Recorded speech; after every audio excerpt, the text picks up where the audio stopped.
Welcome back to the channel. Today is the final video in the trilogy of why I'm doing this and why I feel history is important. And for this one, you have to know that history is a must-have. And I'm saying this because your present shapes the meaning of the past. But when you don't have a full picture of the past, it negatively affects your present, which means you don't reach forward in the fullness of the future that you can have and that you should have. And so you need to know the whole range of our history because Black history is a part of American history. Black history is a part of world history. So we must embrace the fullness and stop piecemealing here and there and taking other people's words for who and what we are and who and what we've contributed to the fullness of this world, as well as this particular country. So what I'm asking of you is to join me on this journey as I look at stories of American primarily, but hopefully expanding to other Black women across the diaspora to say, we've made these contributions, and because we were here, the present has these things. And because we've done things great in the past and currently in the present, we will continue to do great things in the future. And I want to use as an example Rosa Parks. When you look at Sister Rosa, most people just look at her as she was, I'd say, in the last third of her life as an older woman. They didn't look at, and they don't tell you even to this day about the early portions of her life, fighting for civil rights, fighting for the rights of women. She didn't just accidentally, as they make it out today, didn't get up out of her seat because she was tired. And they changed that narrative to make you think that she was as old as she was then at the time of her refusing to give up her seat. She was still a young woman at that point. And she says in her autobiography that she was not physically tired, no more than she was at any other day. She was only 42 years old. She said the reason she didn't get up was because she was tired of giving in. And I think that's critical information to know when you tell the story of Rosa Parks.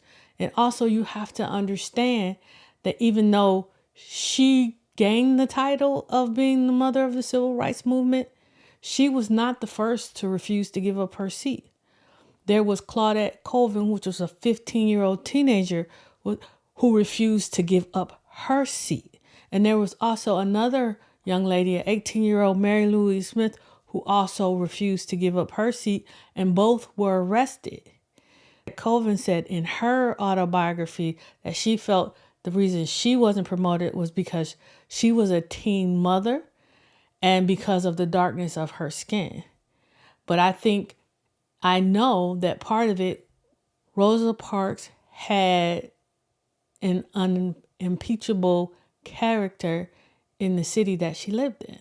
And whether we like it or not, as the saying goes, we have to be twice as good just to be seen as half as good. So the character part, to me, more so than her skin color, which probably did play a role in it, is the most important thing, because character to me is the tip of the key that unlocks the door that gets you in rooms and conversations where you would not be otherwise. Most people say it's all about your gifts, but I think it's your character that's the tip of the key that lets people come in to discuss your gifts. Because sometimes when your gifts start to slide or fade, but because you are a person of character, it keeps you in those conversations. It keeps you in that room. We have to look at the totality of all that Rosa Parks was and is, and not let her be relegated to this old woman who refused to get up her seat. She was more than that. And when you understand that you can be a multi-dimensional person, that affects how you look at yourself in the present, and it affects how you look at Black women in the past. So as we go forward, we're going to look at different types of women each month. We're going to take a topic like literature or STEM or medicine.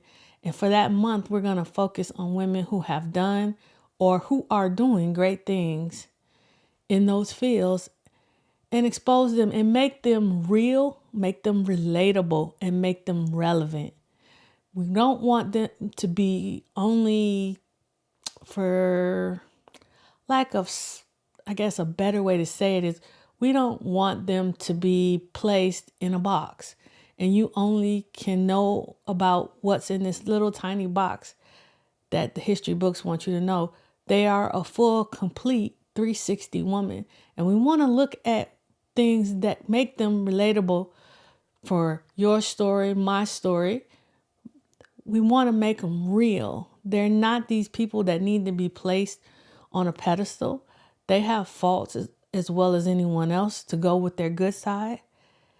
They're a full person and we should not shortchange them in telling their stories. So for the rest of this month, we're going to look at Black entrepreneurs.